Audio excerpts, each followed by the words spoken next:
Esse tema é um tema palpitante, um tema extremamente importante. É fundamental nós falarmos em Trindade. Qual é a importância de se falar sobre esse assunto? Primeiro, boa parte dos nossos crentes não conseguem definir o Deus que eles servem. Se você perguntar para a grande maioria dos nossos crentes, em qualquer parte do Brasil, eles vão ter dificuldade em definir o Deus que eles servem. Então é extremamente importante nós estudarmos sobre esse assunto. Segundo, as seitas bombardeiam o tempo todo o conceito Trindade. E esta é a grande importância de nós falarmos sobre isso. Algumas seitas dizem o seguinte: Trindade é um termo que não tem na Bíblia. E isso é uma verdade. Mas ocorre que nem a Bíblia tem na Bíblia. Deixa eu explicar o que eu quero dizer. Nós temos 66 livros na Bíblia. Em qual livro da Bíblia que está escrito que esses 66 que nós temos são os verdadeiros? Você não vai achar uma lista em nenhum livro da Bíblia mostrando que são esses os livros que nós devemos crer. E por que é que nós cremos? Por causa do trabalho da igreja no passado. Foi a igreja no passado que determinou os livros que eram considerados canônicos. Agora, a igreja fez isso aleatoriamente? A igreja escolheu da forma que quis? Não. A igreja simplesmente disse: esses livros aqui, eles têm autoridade. Esses livros são livros que circulam entre nós como sendo livros escritos pelo apóstolo Paulo, pelo apóstolo João, pelo apóstolo Pedro. Então a igreja simplesmente reconheceu aquilo que já tinha autoridade. No caso da Trindade, não é diferente. O termo Trindade, ele realmente não existe na Bíblia, mas o conceito, ele é bíblico. Trindade significa um único Deus subsistente em 3 pessoas. E aqui requer um pouquinho mais de detalhes, porque nós temos que entender o seguinte. Abra sua apostila.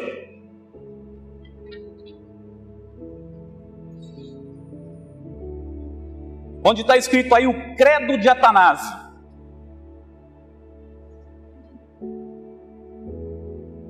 Está dito assim: todo aquele que quiser ser salvo, é necessário, acima de tudo, que sustente a fé universal, a qual, a menos que cada um preserve perfeita e inviolável, certamente perecerá para sempre.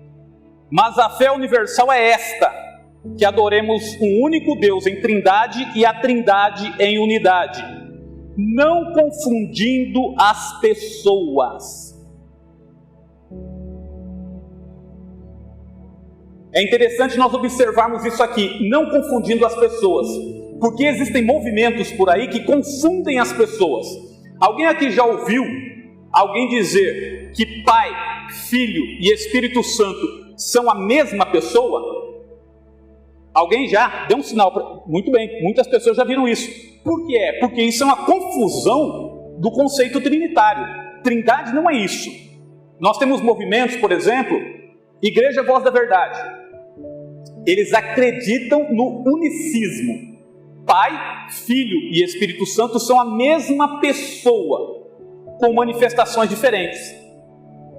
Se isso fosse verdade, a Bíblia seria uma farsa. Porque a Bíblia apresenta claramente, no batismo do Senhor Jesus, Jesus sendo batizado nas águas por João Batista, o Pai falando dos céus: este é o meu Filho amado em que eu me comprazo, e o Espírito Santo pousando sobre ele em forma corpórea como que de pomba. Então está muito distinto que são 3 pessoas diferentes. Por isso o credo de Atanásio vai dizer que nós não confundimos as pessoas, tá certo? Então Trindade é um só Deus, mas são 3 pessoas diferentes, 3 pessoas distintas. E alguém pode dizer: bom, mas aí é muito difícil entender. É difícil mesmo. E há uma razão muito simples para isso. Nós estamos falando do ser divino. Nós somos homens, seres humanos, imperfeitos, limitados e, sobretudo, a nossa compreensão comprometida pelo pecado.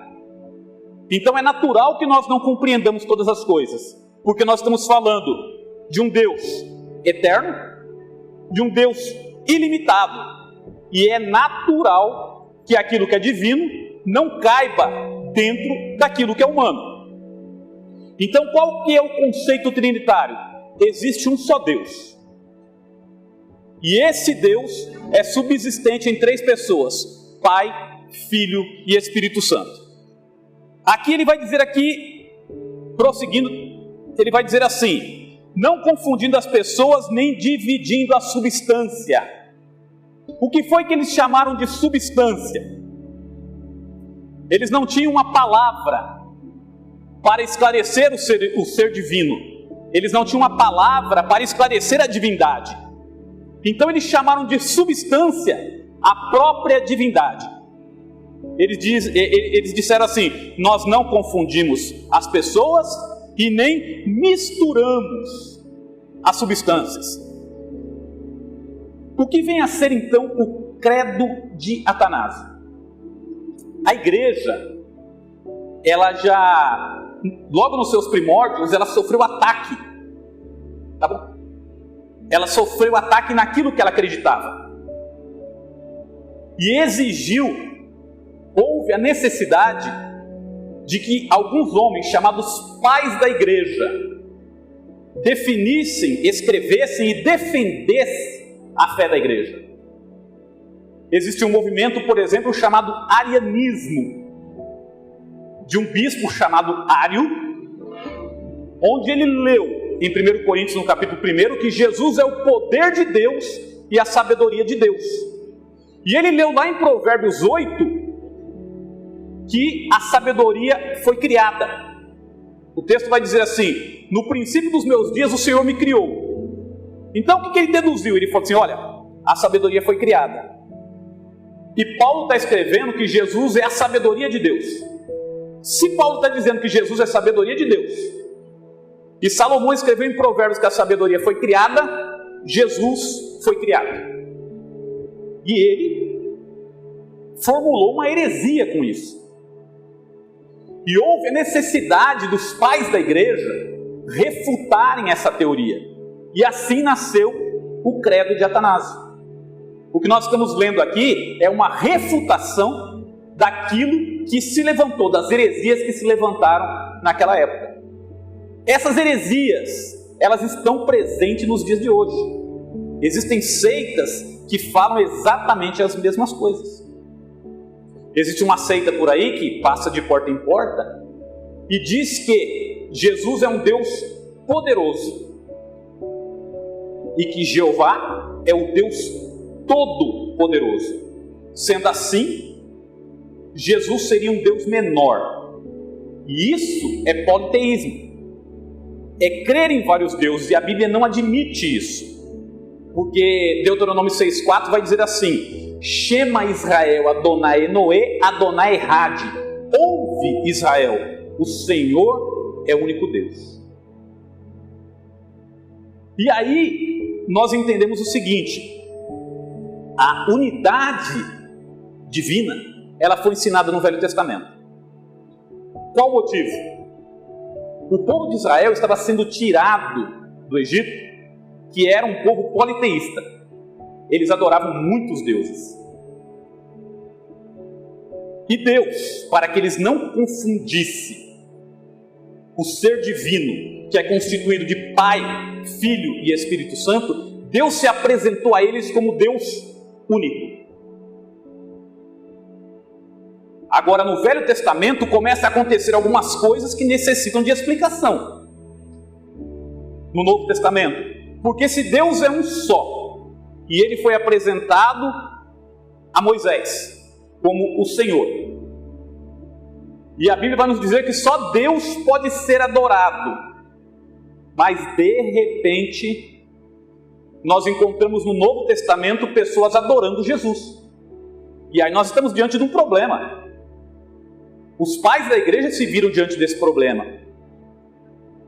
E esse problema é um problema tão difícil de solucionar que os judeus não conseguiram entender isso. Quando nós lemos João 8:58, Jesus está ali conversando, discutindo com os judeus, e eles dizem assim: nós temos um pai que é Deus. Aí Jesus diz assim: se Deus fosse vosso pai, vocês me ouviriam, mas vocês têm por filho o diabo. E eles ficam completamente revoltados. E Jesus continua o diálogo com eles, e Jesus diz assim: nós somos filhos de... Eles disseram: nós somos filhos de Abraão. Ele falou: vocês não são filhos de Abraão, porque se vocês fossem filhos de Abraão, vocês fariam o que Abraão fez. Abraão viu o meu dia. Olha só, Jesus está dizendo que Abraão, lá no passado, viu o dia dele, Jesus. Ele disse: Abraão viu o meu dia e alegrou-se. E eles se revoltaram e disseram: você não tem nem 50 anos, como é que você viu Abraão? E Jesus responde: antes que Abraão existisse, eu sou. E a Bíblia diz que imediatamente eles pegaram em pedras para apedrejar. E eu pergunto para os irmãos: por que é que eles fizeram isso? Por que é que eles pegaram essas pedras para apedrejar o Senhor Jesus? O que foi que Jesus fez que ofendeu tanto aquelas pessoas? Alguém quer me responder?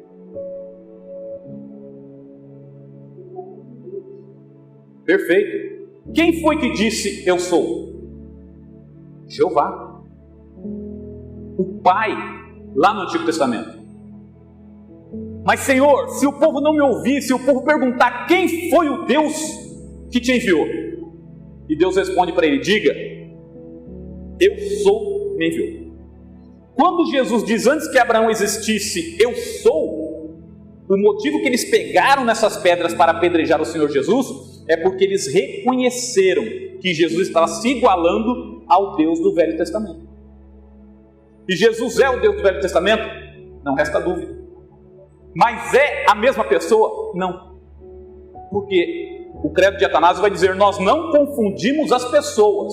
A pessoa do Pai é uma, a pessoa do Filho é outra, e a pessoa do Espírito Santo é outra. Mas o que acontece? Nós começamos a encontrar no Senhor Jesus e no Espírito Santo atributos, características que só Deus pode ter. Exemplo, vamos para a apostila.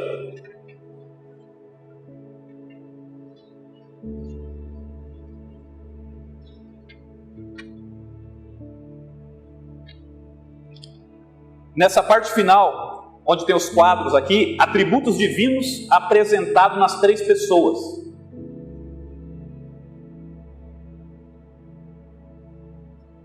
E nós vamos encontrar onipotência, aquele que tem todo o poder. E lá no Velho Testamento, nós temos inúmeros versículos, inúmeros textos que dizem que Deus Pai é o Todo-Poderoso, que Ele tem todo o poder. Só que no Novo Testamento, nós vamos encontrar isso dito acerca do Senhor Jesus. Nós vamos encontrar que o Espírito Santo tem todo o poder. Vamos encontrar também o Pai sendo onipresente, o Filho sendo onipresente e o Espírito sendo onipresente. Ou seja, a capacidade de estar em todos os lugares ao mesmo tempo. Aí alguém pode dizer assim: irmão, mas Jesus não podia estar em todos os lugares ao mesmo tempo. E é verdade. E foi exatamente por isso que Jesus disse 2 coisas que parece que se chocam na Bíblia. Ele disse: eu e o Pai somos um. Porém, ele também disse: o Pai é maior do que eu. E agora? Se Jesus e o Pai são um, como é que o Pai pode ser maior? E aqui entra o conceito trinitário. Quando Jesus diz, eu e o Pai somos um, o que é que Jesus está falando? Eu e o Pai somos o mesmo Deus. Quando ele diz, o Pai é maior do que eu, é o que está no conceito do credo de Atanásio, não confundindo as pessoas. A pessoa do Pai é uma, a pessoa do Filho é outra. E o Filho, nesse momento, no momento em que Jesus diz isso, ele está encarnado. E Paulo, escrevendo aos Filipenses, vai dizer que ele humilhou-se, tomando a forma de homem. Então perceba que Jesus sempre foi Deus, mas ele humilhou-se tomando a forma de homem. Continuou sendo Deus? Claro, mas aqui nós não podemos confundir as pessoas. Está muito difícil entender, irmãos? A gente tem que reconhecer que não é fácil você imaginar isso, né? Existe uma seita por aí que quando você fala isso aí para eles, eles dizem o seguinte: quanto que é 1 mais 1 mais 1? Olha só, que sinuca. Quanto que é 1 mais 1 mais 1? E não dá para correr disso. 3. Eles falam, então como é que Pai mais Filho mais Espírito Santo, no lugar de ser 3 é 1? Mas a gente vê que é um recurso inválido. Porque quanto que é 1 vezes 1 vezes 1? Não é 1? Então, na verdade, não faz sentido usar matemática ou qualquer outra ciência para tentar provar a divindade. O fato é que a Bíblia diz que existe um só Deus, mas apresenta o Pai com atributos divinos e vai apresentar também o Filho com atributos divinos. Jesus, por exemplo, basta a gente lembrar que quando João recebeu a revelação do Apocalipse, ele ficou tão maravilhado com aquilo que quando o anjo se aproximou, ele quis se dobrar para adorar o anjo. E o anjo disse: não faças tal, porque eu sou teu conservo. Adora a Deus. Então, pela Bíblia, só Deus pode ser adorado. Mas nós encontramos e poderíamos fazer uma lista de pessoas que adoraram o Senhor Jesus. A mulher na casa de Simão, os leprosos, que de longe eles adoraram o Senhor Jesus. Tomé, quando Jesus apareceu na casa após a ressurreição, Tomé não estava na primeira vez. E os discípulos disseram: olha, o mestre esteve aqui, o Senhor esteve aqui. Ele falou: só acredito vendo e colocando o meu dedo na ferida. Jesus se apresenta um dia depois, uma semana depois, e diz assim: vede, Tomé, que sou eu mesmo, pode tocar. E Tomé olha para Jesus e diz assim: Senhor meu e Deus meu. Tomé chamou Jesus de Deus. Como é que as seitas fazem para escapar disso? Deturpam a Bíblia, modificam a Bíblia. Existe uma versão bíblica aí, que eu não vou citar o nome porque eu vou colocar no YouTube, isso aqui pode me trazer complicação. Mas existe uma versão bíblica aí, que no lugar de dizer Senhor meu e Deus meu, sabe o que está escrito lá? Ó meu Deus. Como se ele estivesse admirado pelo fato de Jesus estar presente. Mas não há para onde correr.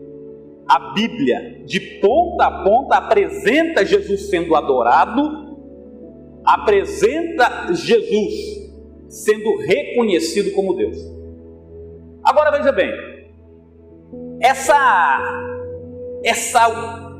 esse conceito trinitário não teve nenhum resquício dele, não teve nem um pouquinho dele no Velho Testamento, nem para as pessoas terem uma noção. Teve. Vamos dar uma olhada. Na apostila, aqui nesse pedaço que eu coloquei aqui em hebraico,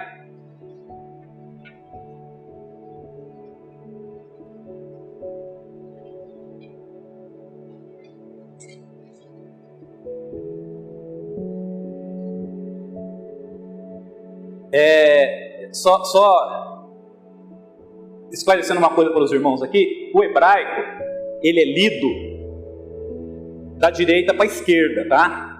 Então você vai encontrar aí, estão as letras em hebraico, e embaixo está o que é que está escrito, tá certo?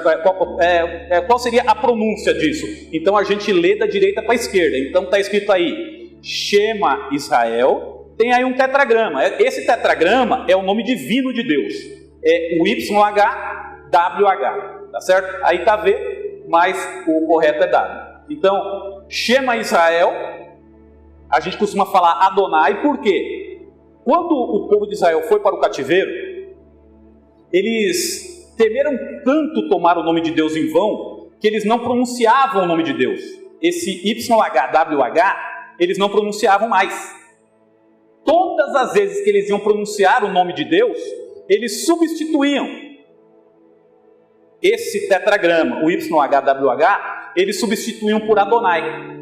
O que aconteceu? Quando eles voltaram do cativeiro, quem que sabia pronunciar isso? Ninguém. E a pronúncia se perdeu. Então, o que é que foi feito? As vogais que estavam em Adonai, elas foram colocadas, acrescentadas no tetragrama. Então, esse YHWH, ele passou a ser Iavé. Tá certo? Então, o texto aqui está assim, ó. Shema Israel, Iavé Eloheinu, Iavé Errad. Conseguiram acompanhar aí? Da direita para a esquerda? Tá certo? Se você não acompanhar da direita para a esquerda, você não consegue entender o pensamento. O que significa Errad? Único. Então o texto está querendo dizer: ouve Israel, o Senhor é o único Deus. Tá ok? O termo Errad significa único. Agora, olha que interessante.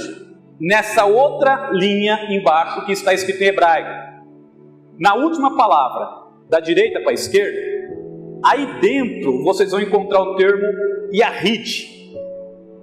Dentro da palavra, vocês vão encontrar o termo Yahid. Yahid também significa único. E o que vem agora vai nos revelar que a Trindade já estava demonstrada, pelo menos superficialmente, no Velho Testamento. Por que isso? Porque quando Deus diz assim: portanto deixará o homem seu pai e a sua mãe, unir-se-á a sua mulher, e serão uma só carne. Qual é o termo que é usado? Errad. Mas não é um, é um mais é dois. É um mais é dois. Por que é um mais é dois? É uma só carne, mas são duas pessoas, é o homem e a mulher. Então o termo trindade, ele já estava aparecendo no Velho Testamento. Quando Jefté, por exemplo, vai voltar da sua vitória, ele está chegando próximo à sua casa, ele faz um voto ao Senhor, ele diz assim: o primeiro que saiu ao meu encontro eu vou oferecer ao Senhor. E aí sai a filha, e a Bíblia diz que aquela era uma filha única, pelo que ele pesou o coração, né? Porque ele teria que cumprir o voto. Qual é o termo para essa filha de Jefté? Yahid. Por quê? Yahid é uma unidade, é único. Agora, quando se trata de uma unidade composta, aí é Errad. Por isso, em Deuteronômio 6,4, quando vai dizer que o Senhor nosso Deus é o único, fala Errad. Quando vai dizer que o homem e a mulher são ambos uma só carne, fala Errad. Por quê? Porque é uma unidade composta. Deu para entender isso? Ou ficou muito complicado? Deu? Então vamos adiante. Vamos ver um pouquinho dessa unidade no Velho Testamento. Vou ler só 3 textos aqui. A unidade no Velho Testamento. Deuteronômio 6,4 nós já citamos. Então vamos para segundo livro dos Reis, capítulo 19, verso 15. E orou Ezequias perante o Senhor Deus e disse: ó Senhor Deus de Israel, que habita entre os querubins, tu mesmo, só tu és Deus de todos os reinos da terra, tu fizeste os céus e a terra. Então perceba que o texto aqui está afirmando que só existe um Deus. E Deus fez isso propositalmente. O povo de Israel, de fato, deveria entender que havia só um Deus. Porque, com o tempo, esse conceito da divindade, ele ia se ampliando. Vamos analisar um caso aqui, que é o caso de Pedro. Lá em Cesareia, Jesus diz assim: quem dizem os homens ser o filho do homem? Pedro respondeu: uns dizem que és Moisés, outro João Batista, outro Elias, ou mesmo um dos profetas. E aí Jesus pergunta: e vós? Quem vocês dizem que eu sou? E Pedro diz assim: tu és o Cristo, o Filho do Deus vivo. E Jesus responde: bem está, Simão Barjonas, porque não foi carne e sangue que te revelou, mas meu Pai que está nos céus. Ora, Jesus ele falava o tempo todo que ele era o Filho de Deus. Não havia segredo disso. Ele dizia o tempo todo que ele era o Filho de Deus. Mas aqui quando Pedro diz: tu és o Cristo, o Filho do Deus vivo, Jesus vai dizer: foi o Pai que revelou isso aí para você. Revelou o quê? Se Jesus já dizia que ele era o Filho de Deus. Nesse momento, Pedro percebe que Jesus é o próprio Deus. Por isso que ele vai dizer: não foi carne e sangue que te revelou, mas foi o Pai. Então nós vamos perceber o seguinte, que esse conceito trinitário, até os discípulos tiveram dificuldade, porque eles estavam acostumados com Deuteronômio 6,4. Ouve Israel, o Senhor teu Deus é único. Deus tirou do coração deles o politeísmo, porque eles tinham uma tendência a adorar vários deuses. Por quê? Por causa da cultura na qual eles estavam inseridos. Eles estiveram no Egito durante muito tempo, era uma cultura politeísta, adoravam muitos deuses.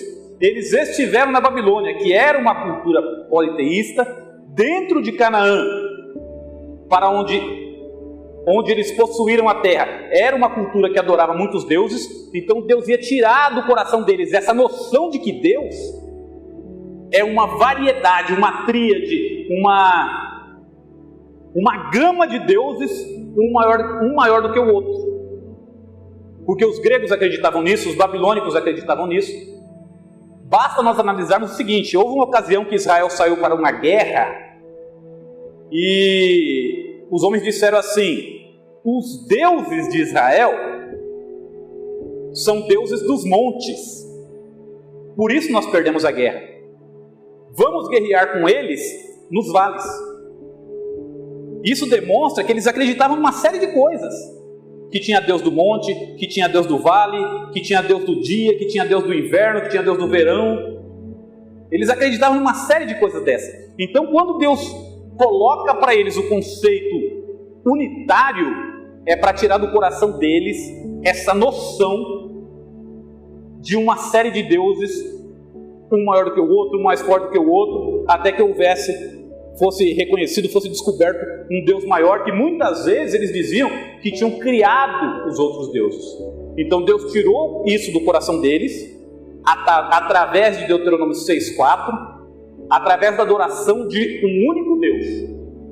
Porém, com o tempo passando, eles foram entendendo que essa unidade ela era composta, que o Pai é Deus, o Filho é Deus e o Espírito Santo também é Deus. Chegamos à conclusão disso por quê? Porque os atributos divinos estavam nos três.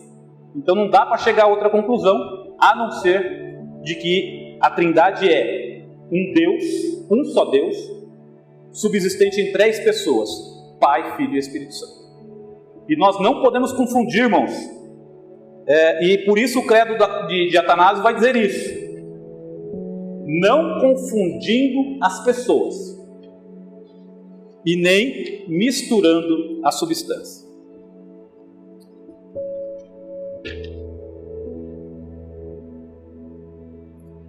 Voltando no credo de Atanásio, eles tinham uma dificuldade, porque como é que você vai descrever o ser divino?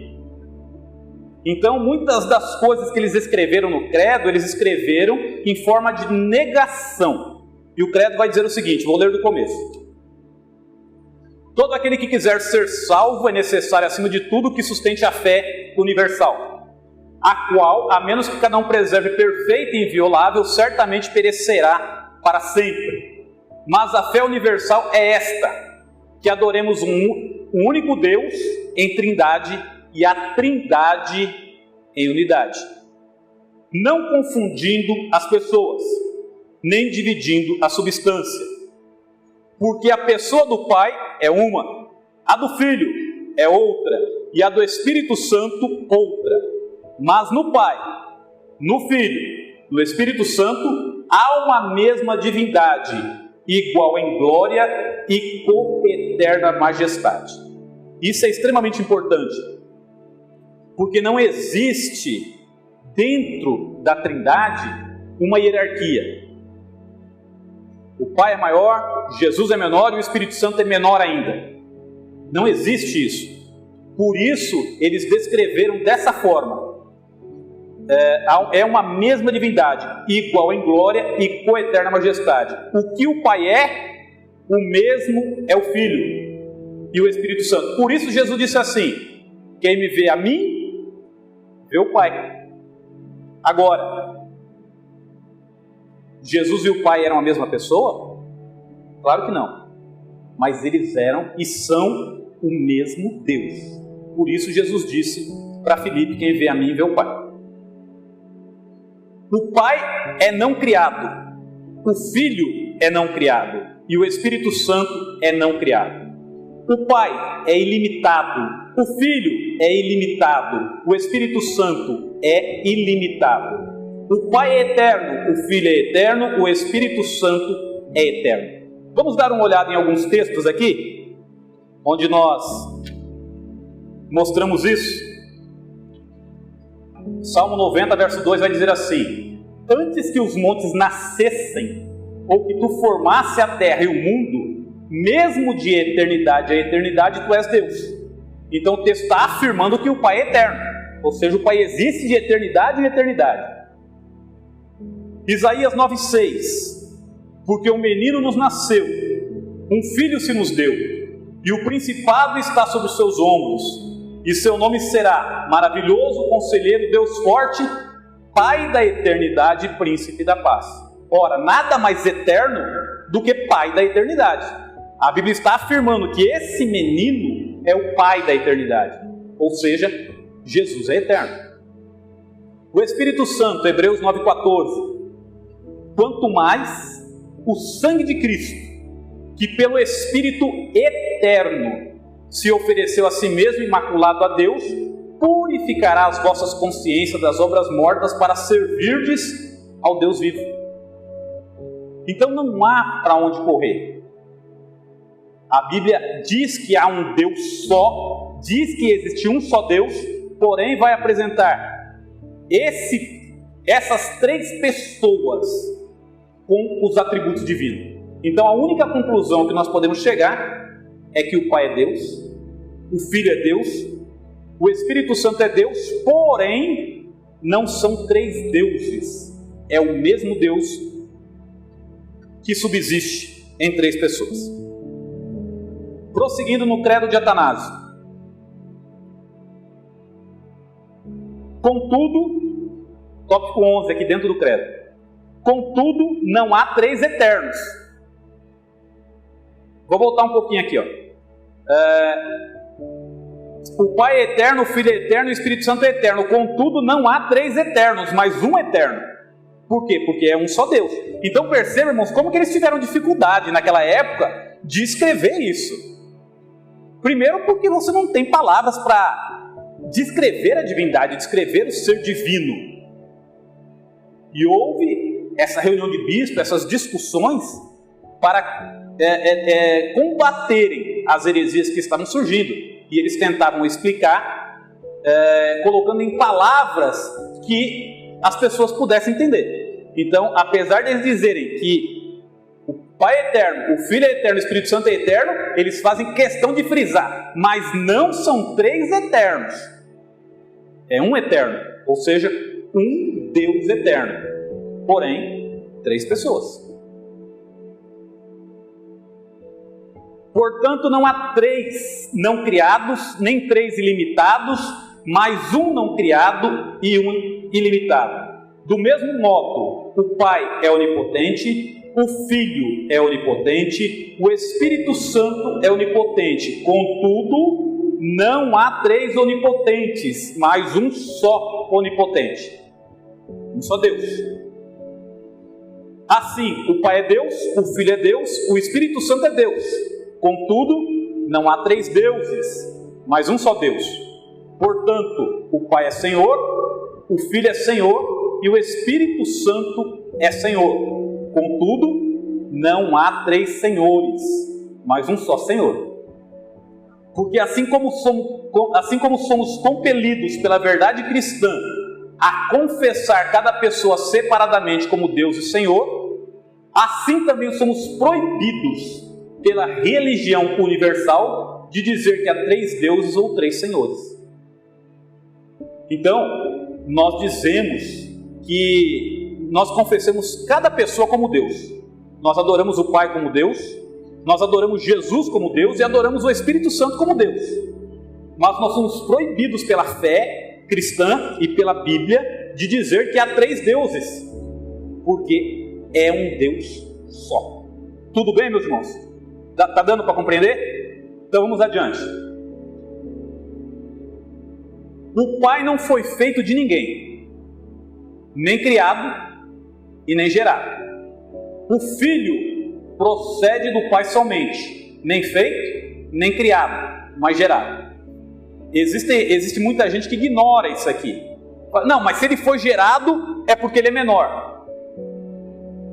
E a impressão que dá é que é isso mesmo. Mas quando foi se formular o credo, eles buscaram um jeito de mostrar que não é isso exatamente que eles estão querendo dizer. Não querem dizer que o Filho foi criado por Deus. Por isso eles usaram o termo gerado, e eles afirmam gerado desde a eternidade. Então esse desde a eternidade significa o quê? Que Jesus sempre foi eterno, que Jesus sempre foi Deus. E nós temos que reconhecer que realmente é difícil explicar isso aqui. Por isso eles usaram o termo gerado. O Espírito Santo procede do Pai e do Filho, não feito, nem criado, nem gerado, mas procedente. Portanto, há um só Pai, não três pais. Um Filho, não três filhos. Um Espírito Santo, não três Espíritos Santos. E nessa trindade, nenhum é primeiro ou último, nenhum é maior ou menor. Então perceba o seguinte, eles se depararam com isso, eles tinham o texto bíblico na mão, o texto que dizia, o Pai é maior do que eu. Mas com o conceito trinitário, eles conseguiram entender o seguinte, o Pai é maior do que eu porque Jesus está encarnado, está se referindo à pessoa. Mas quando se refere à divindade, Jesus disse, eu e o Pai somos um. Pois não? Falou que a dificuldade deles na época, hoje, havia um outro termo para ser gerado ou Na verdade, ainda hoje é difícil explicar a Trindade. Os irmãos veem que a gente usa os textos simplesmente para provar que os atributos do Pai estão no Filho, que Jesus foi adorado. Então, se a Bíblia diz que só Deus pode ser adorado e mostra Jesus sendo adorado, a gente não pode chegar a outra conclusão a não ser que Jesus é Deus. Então a gente usa os termos para mostrar que os atributos que tem no Pai tem no Filho. Mas ainda para descrever, se nós fôssemos descrever esse credo Atanásio, se nós fôssemos reformular, ainda assim seria muito difícil achar uma explicação diferente do que eles colocam. Sim, porque se você coloca criado para o conceito que nós temos hoje, olha a confusão. Mas eles tiveram a precaução de colocar o seguinte, ele é procedente, ele é gerado, e ele coloca aqui que não existe um maior nem um menor. Ora, se eu estou gerado, eu tenho que ser o menor, não é? Mas eles esclareceram isso dizendo, o Filho é gerado, não, eles colocam, não criado, mas gerado, e não há maior e nem menor. E isso para demonstrar que o termo gerado não significa que Jesus seja menor do que o Pai. Eles tomaram cuidado de fazer isso. Já deu 8h10, se o pastor me der mais 2 minutinhos, eu já encerro essa parte. E nessa trindade, nenhum é primeiro ou último, nenhum é maior ou menor, mas todas as 3 pessoas coeternas são coiguais entre si, de modo que em tudo que foi dito acima, tanto a unidade em trindade, como a trindade em unidade, deve ser cultuada. O que ele está querendo dizer aqui? Que eu posso adorar Jesus, unicamente. Eu posso adorar Jesus, oferecer a minha adoração para Jesus. O que eu estou fazendo quando eu ofereço a minha adoração para Jesus? Eu estou adorando uma pessoa da trindade. Quando eu estou num culto, por exemplo, e Deus toca o meu coração, eu digo glória a Deus. Para quem que é esse glória? Para a trindade. Tá certo? Então nós estamos adorando a trindade em unidade. Quando eu falo glória a Jesus, eu estou adorando a unidade na trindade. Tá certo? Ok? Logo, aquele que quiser ser salvo deve pensar desse modo com relação à trindade. Por que isso é importante? Porque quem salva o homem é Jesus. Agora, imagina uma pessoa que considera Jesus um Deus menor. Ele pode ser salvo? Impossível, porque a Bíblia vai dizer: se com a tua boca confessares o Senhor Jesus e em teu coração creres que Deus o ressuscitou dos mortos, será salvo. Esse confessar o Senhor Jesus é exatamente reconhecer Jesus como Deus, reconhecer Jesus como Senhor. É reconhecer que Jesus é tão Deus quanto Deus Pai. Para ser salvo, existe essa necessidade. Imagina alguém que não reconhece o Espírito Santo como Deus, reconhece o Espírito Santo como uma força ativa, como tem um certo movimento por aí. A Bíblia vai dizer que o Espírito Santo é que convence o homem do pecado, da justiça e do juízo. É o Espírito Santo responsável por isso. Vai ser salvo não considerando o Espírito Santo como Deus? Não vai. Então essa é a importância. Por isso que eles encerraram o credo dizendo assim: todo aquele que quiser ser salvo deve pensar desse modo com relação à trindade. E eu encerro essa parte, já são 8h13, eu encerro essa parte. Deus abençoe os irmãos.